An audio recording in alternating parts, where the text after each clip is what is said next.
मंडळी, तुमच्या जीवनात खूप दुःख असेल. तुम्ही तुमच्या आयुष्याला त्रस्त झाला असाल तर भगवान महावीराची ही कथा एकदा तरी अवश्य ऐका.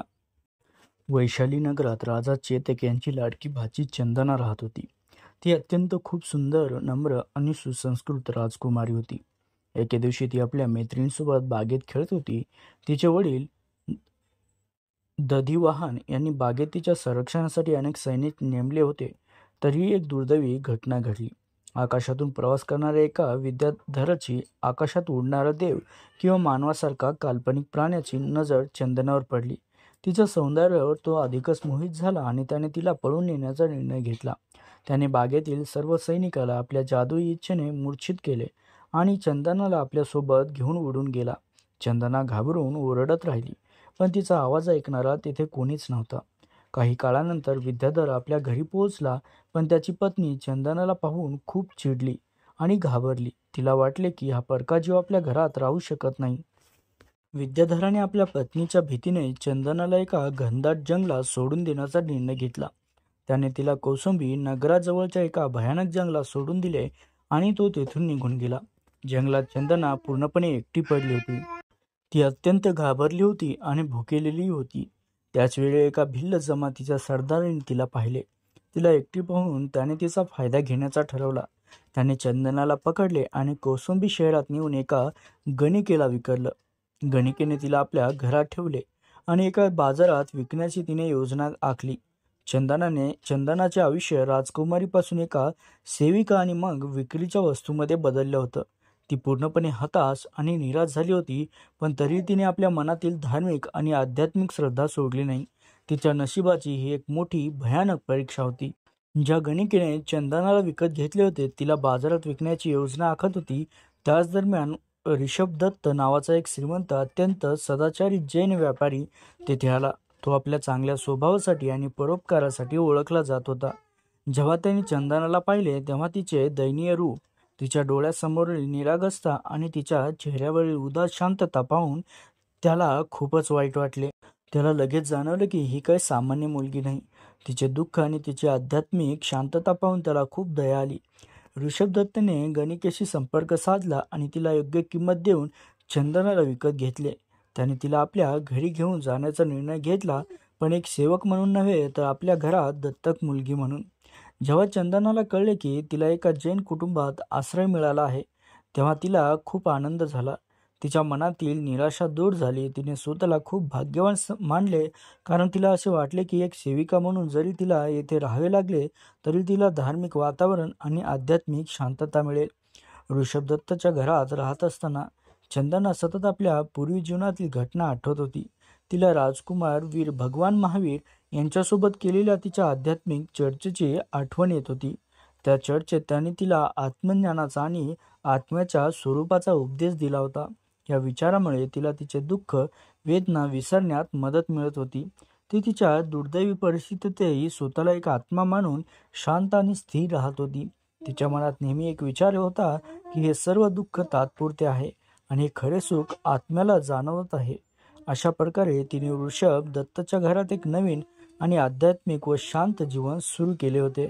ऋषभ दत्तच्या घरात चंदनाचे जीवन शांत आणि सुरळीत चालले असतानाच तिने अत्यंत नम्रतेने आणि निष्ठापूर्वक घरातील कामेही करत होती. पण ऋषभ दत्तची पत्नी सुभद्राला हे पाहवले नाही. चंदनाचे सौंदर्य, तिची शालीनता आणि ऋषभ दत्तचा तिच्याबद्दलचा आदर यामुळे सुभद्राच्या मनात मत्सर निर्माण झाला.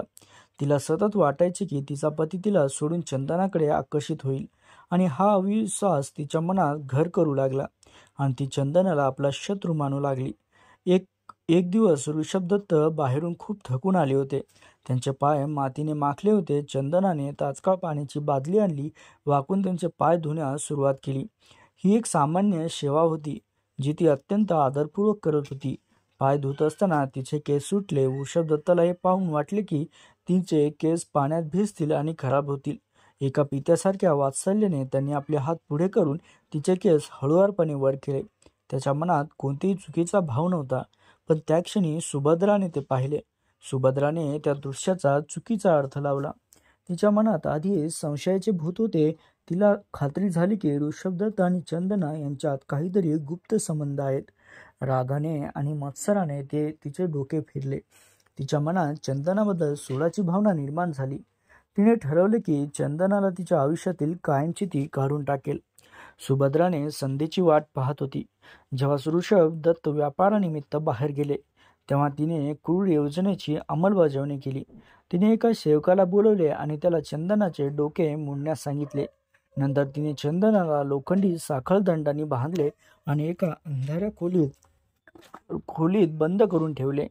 तिला फक्त उकडलेले वाल, गरम पाणी खाण्यासाठी दिले. अशा प्रकारे एका निर्दोष राजकुमारीला पुन्हा एकदा भयानक संकटाची वेळ आली होती. पण तिने या परिस्थितीतही आपली मानसिक आणि आध्यात्मिक शांतता गमावली नाही. ती आतून खूप शांत आणि स्थिर राहिली. ती सर्व तिच्या पूर्वजन्माच्या कर्माचे फळ आहे असं मानून तिने ती परीक्षा स्वीकारलीही. सुभद्राने चंदनाला लोखंडी साखळदंडाने बांधून एका अंधाऱ्या खोलीत बंद केले होते आणि त्या खोलीत सूर्यप्रकाशही येत नव्हता. चंदनाला तिचे मुंडन केलेले डोके, गळ्यातील साखळदंड यामुळे स्वतःची अवस्था पाहून खूप दुःखही होत होते. तिचे मन दुःखाने भरले, परंतु तिने स्वतःला सावरले आणि तिच्या मनात एकच विचार होता, मी राजकुमारी नाही, मी एक आत्मा आहे. हे शरीर नश्वर आहे आणि हे दुःख क्षणिक आहे. सुभद्रा रोज तिला खायला उकडलेली वाल, गरम पाणी देऊ लागली. हे अन्न तिच्यासाठी नव्हते, तर ते एका कैद्यासाठी होते. अनेक दिवस तिला हेच दिले गेले, पण चंदनाने कधीही तक्रार केली नाही. तिला ठाऊक होते की हे सर्व तिच्या पुनर्जन्मातील कर्माचे फळ आहे. तिच्या मनात कोणताही राग किंवा सोडाची भावना नव्हती. ती सुभद्रावर रागवली सुद्धा नाही. उलट तिने स्वतःला शांत केले आणि आपल्या आध्यात्मिक विचारावर लक्ष केंद्रित केले. 3 दिवस झाले. चंदनाने 3 दिवसात अन्नपाणी स्वीकारलेही नव्हते. ती पूर्णपणे उपवासी होती आणि या भयानक परिस्थितीतही तिने आपल्या मनाचा दृढ निश्चय ढळू दिला नाही. तिच्या मनात एकच प्रण होते, तिचा उपवास केवळ तेव्हाच तोडेल जेव्हा तिला भगवान महावीर यांना भोजन अर्पण करण्याची संधी मिळेल. हा तिचा अत्यंत दृढ निश्चय होता. तिला ठाऊक नव्हते की भगवान महावीर कुठे आहेत, पण तरी तिने आपल्या मनाची अट ती पाळली. त्याचवेळी भगवान महावीर यांनी 5 महिने 25 दिवसाचा कडक उपवास केला होता. ते आता भोजन ग्रहण करण्यासाठी योग्य भक्ताची वाट शोधत होते. त्यांचे नियम कठोर होते. चंदनाने घेतलेला प्रण आणि महावीर भगवान यांचा शोध या दोन्ही गोष्टी एकाच वेळी जुळून आल्या. अशा प्रकारे चंदनाची मानसिक आणि शारीरिक परीक्षा तिच्या आध्यात्मिक शक्तीमुळे सुरू झाली होती. ती या परीक्षेतून बाहेर पडेल अशी आशाही तिला होती, कारण तिची श्रद्धा आढळ होती. चंदनाने आपल्या मनातील दृढ निश्चय केला होता की ती फक्त भगवान महावीरांना भोजन अर्पण करून उपवास तोडेल. इकडे भगवान महावीर सुद्धा 5 महिने 25 दिवसाच्या कठोर उपवासानंतर आहार घेण्यासाठी निघाले तिच्याकडे. ते योग्य भक्ताचा शोध घेत होते, पण त्याचे अत्यंत कठोर नियम होते. त्यांचा शोध त्यांना कौशंबी नगरातील घेऊन आला. तिथे थेट ऋषभदत्ताच्या घराजवळ आले.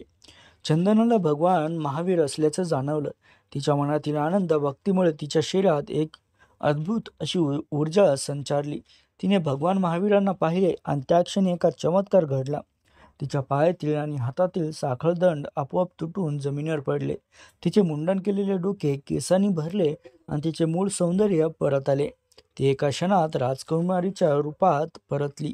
तिच्याकडे खाण्यासाठी काहीच नव्हते, फक्त उकडलेले वाल होते जे तिला सुभद्राने दिले होते.